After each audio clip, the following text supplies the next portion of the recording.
SOLWIN TV presents.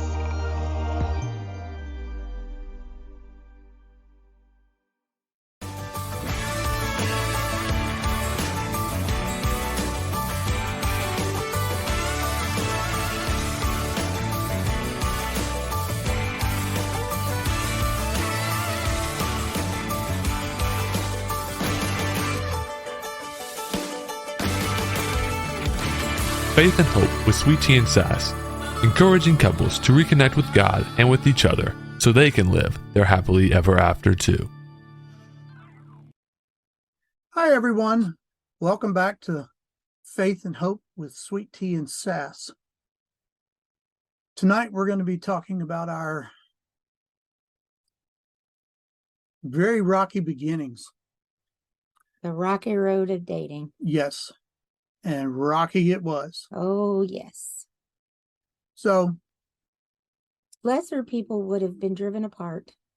yes, but when you know she's the one, you're going to do what it takes to make it happen. At least that's what I was thinking anyway. And when your sass comes along with a whole lot of Cajun stubborn, you're just not going to be deterred. No, we weren't. I wasn't. So we had our unlikely meeting with Mom, and that lovely meeting that night. And after that night, I was determined that I was going to see her every day. And pretty much I'd get off work, I'd pick up something from dinner, or I would go home, change clothes real quick, and then beat feet to her house and pick her up, and then we would leave and go to dinner.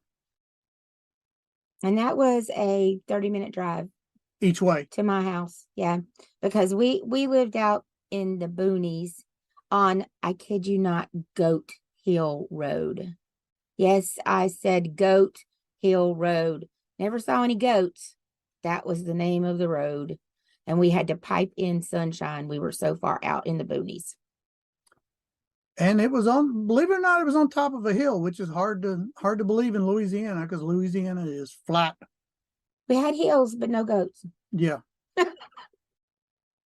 Never did understand the meaning, the reason for the name of the road, but it Maybe was, when they named it, it had goats. who knows? But cares? it was out in the middle of the woods, and there was farmland all around. So I don't know, maybe that's where the name Goat Hill Road came from. But anyway, it was 30 minutes from my house to her house, and then it was 30 minutes back into town to go to dinner, go to a movie, go roller skating. It was an hour drive if we were going to the racetrack. Well, right in the very beginning, we tried eating dinner with my family. That lasted about a week. Yeah, for about a week. That was yeah. That was interesting. And then I was told that they couldn't afford to feed another person, so he couldn't eat there anymore. So that was the beginning of the end. So I don't know, we figured we were young. And in love. I don't know if it was love yet, but it was infatuation for sure. He was in love. It was love at first sight for him. It was. It took me some convincing. It did. It did. Yes, it did.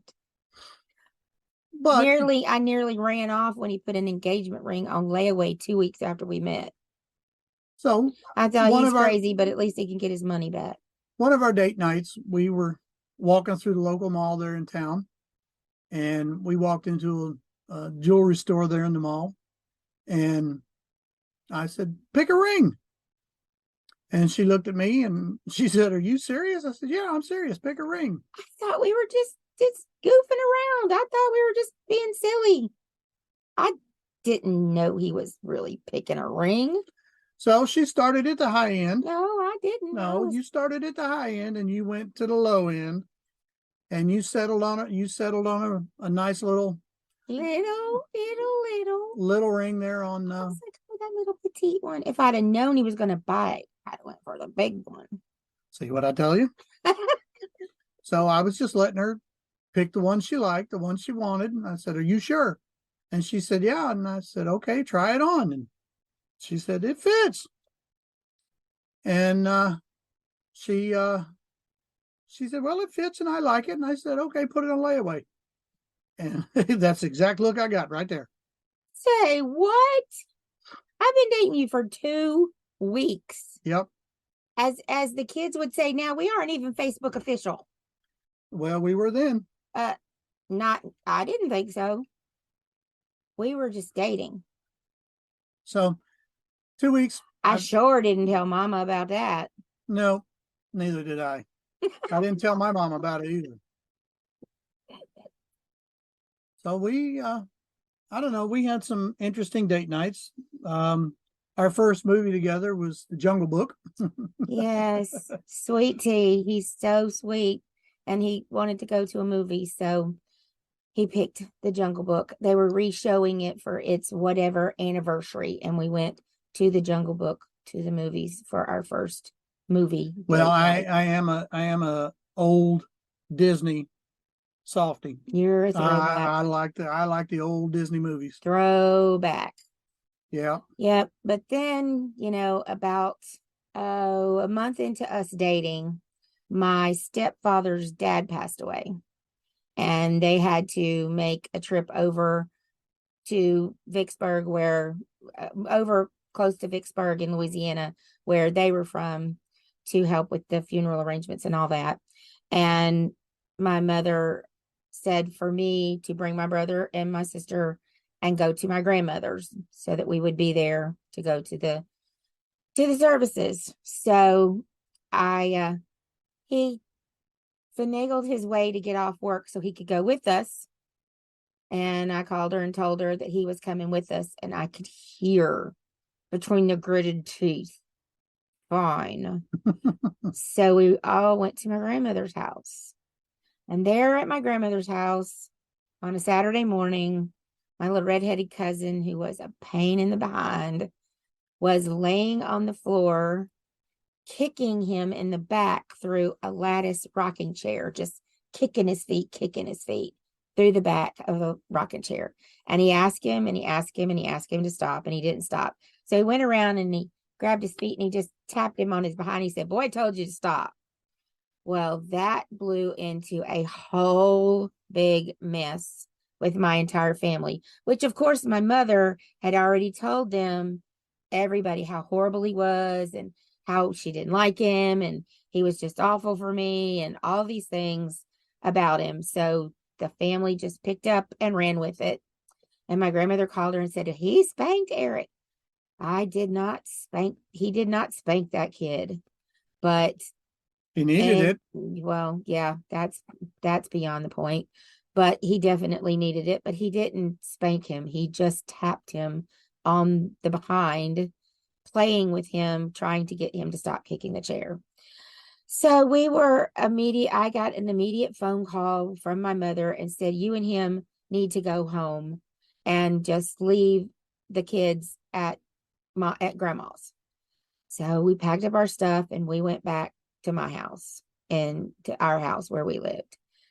And that set the stage for the rest of the rocky road of dating. That was when 1 month into our dating, she decided that he was a threat to our family. He was a threat to her younger children. He was probably a child abuser. And he was probably going to beat her children when nobody was around. And I, who had raised them from the time they were 2 weeks old, was going to sit back and let him do it. Let him beat them and mistreat them, because I just would let him do anything because I was just completely out of my mind. Granted, I was still going to college, making 4.0s in college, still the same level-headed, intelligent person I had always been, being the mature 18-year-old, taking care of my half-brother and my half-sister, not working a job or participating in after school activities because I had to be the substitute mom for her to work. But that was beside the point. So our dating life took a turn for the worse. Yeah, it did. She made it a point to tell Elizabeth that, one, I can't stop you from seeing him, but I can stop him from coming to the house. She knew about Sass.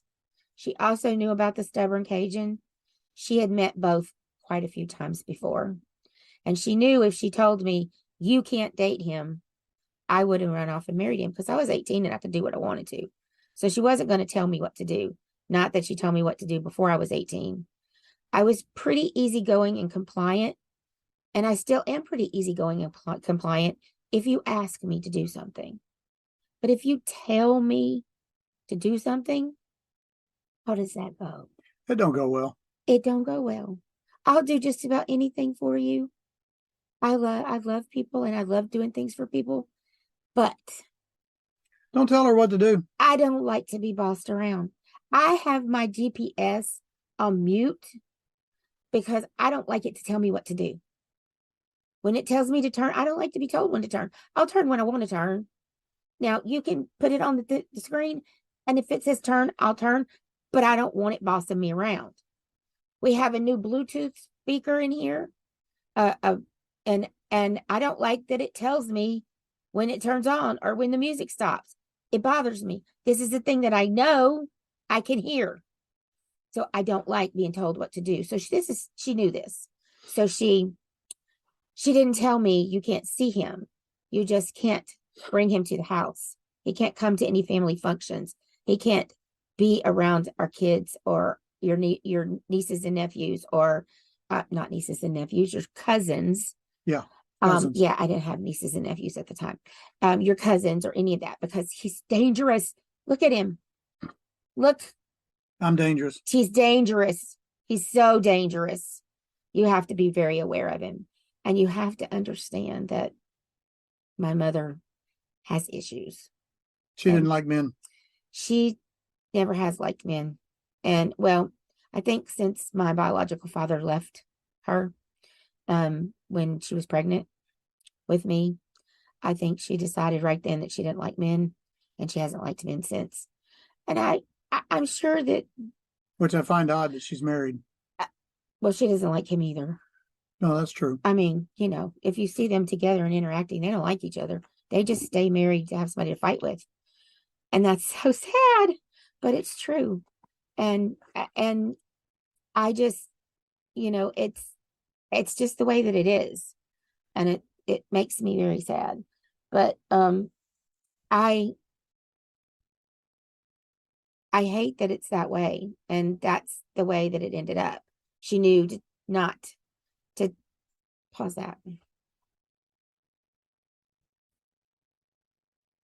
So it's sad, I find it sad now. It made me angry before, but it's sad now that one person can hurt you so deeply that you spend the rest of your life hating the whole species.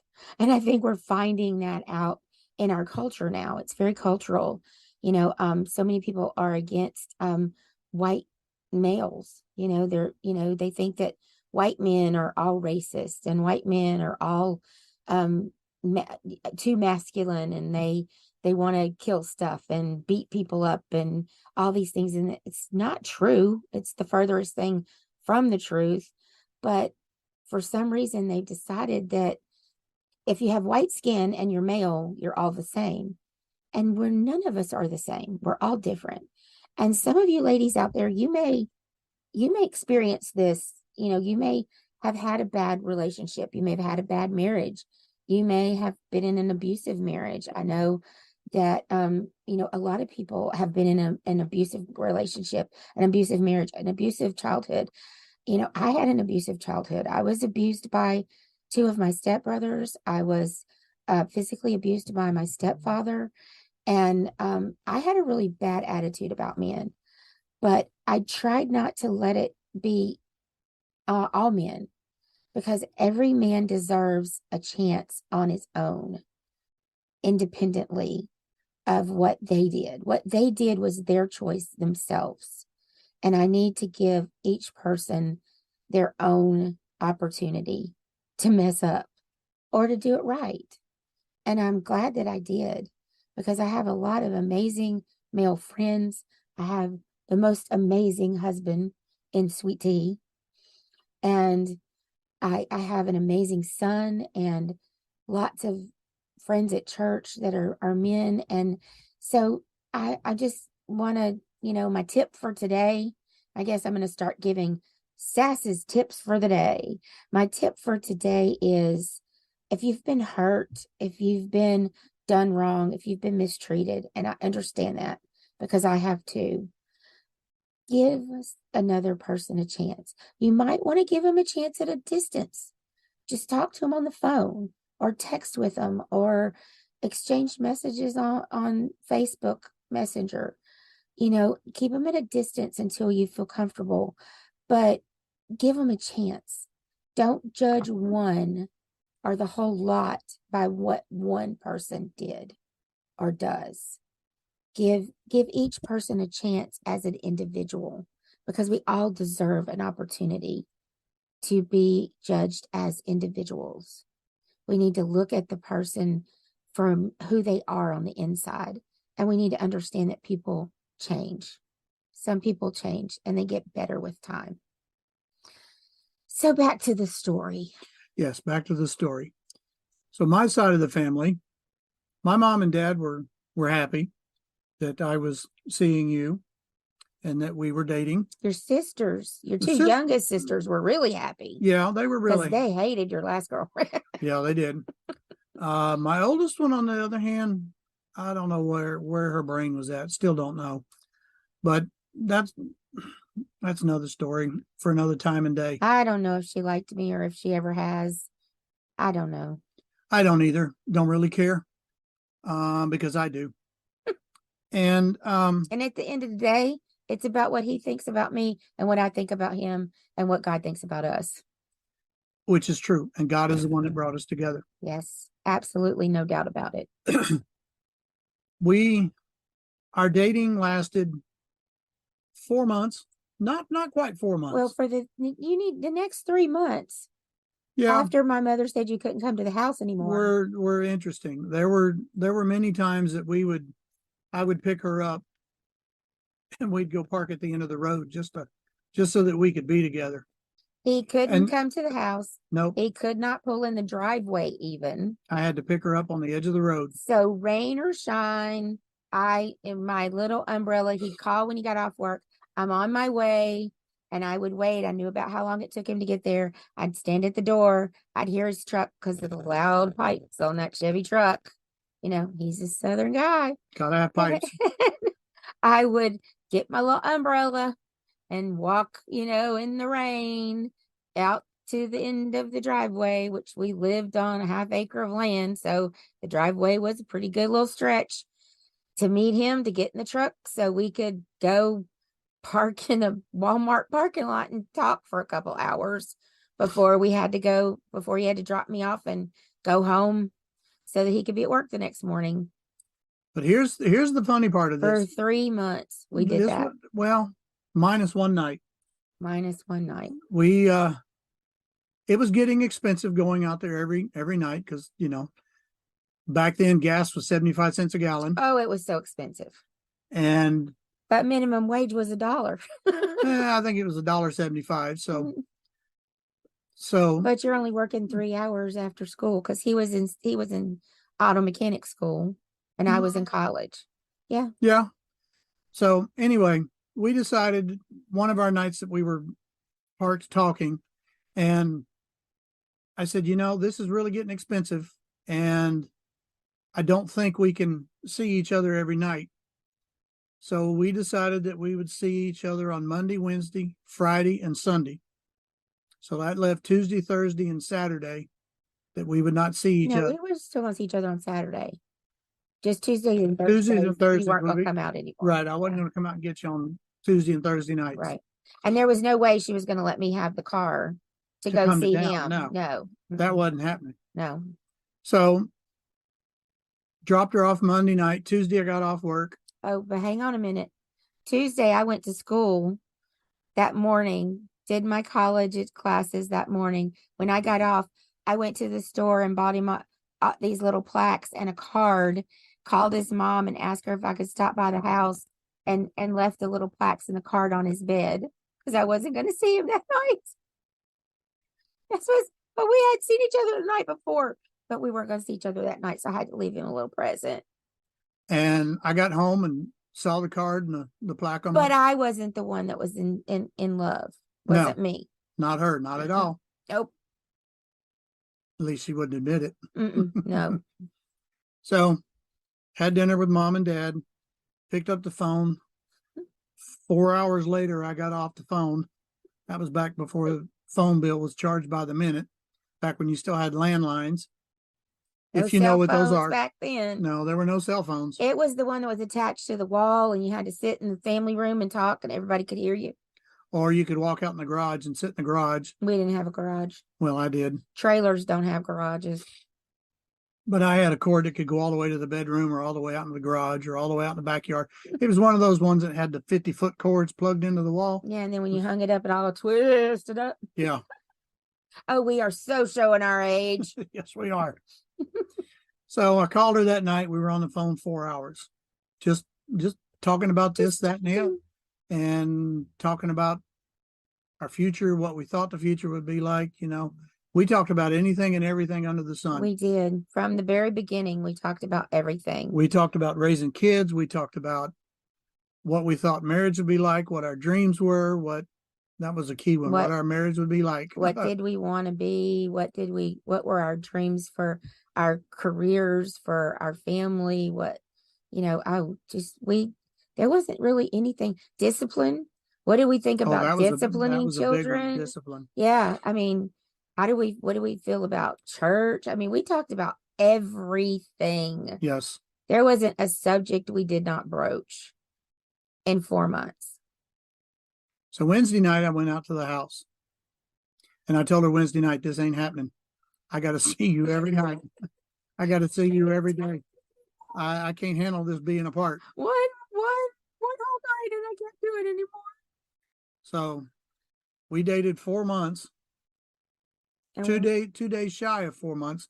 And we only missed each other one night out of that 4 months. Yep. And then your dad dropped the bombshell just before that. Yep. He was retiring from the military. Dad told me he was retiring from the military and that he had retired in May, but the bombshell he dropped was they were moving to Dallas for his next job. He had found a job in Dallas, Fort Worth. So we had a discussion, do I move to Dallas with mom and dad and we see each other on the weekends, or what do we do from here? And we were in crisis. We were in crisis. It was awful. He couldn't live how long is the drive? It's 3.5 hours from Dallas to Shreveport. 3.5 hours. We couldn't go one night without seeing each other in practically the same town, 30 minutes away from each other. Right. We're going to go a whole week without seeing each other 3.5 hours away. It was a full-blown crisis. Yes. A crisis that no newly engaged couple should have to go through. Oh, yeah. And the engagement ring was still on layaway. Still on layaway. Oh, it was terrible. So what do we do now? What do we do now? So that was our dilemma. What do we do next? And we had no idea. So we started discussing as a new couple. We were discussing. Well, we had been talking about marriage anyway while we were dating. Yeah, but we were in the future. Yeah, it was in the future. Way in the future. We were talking when I finished school. When you finished school, which was what, 2 years down the road? 4 years down the road. Yeah, because you were going to get your bachelor's degree in elementary education. That was not my dream. That was my mother's dream, not my dream.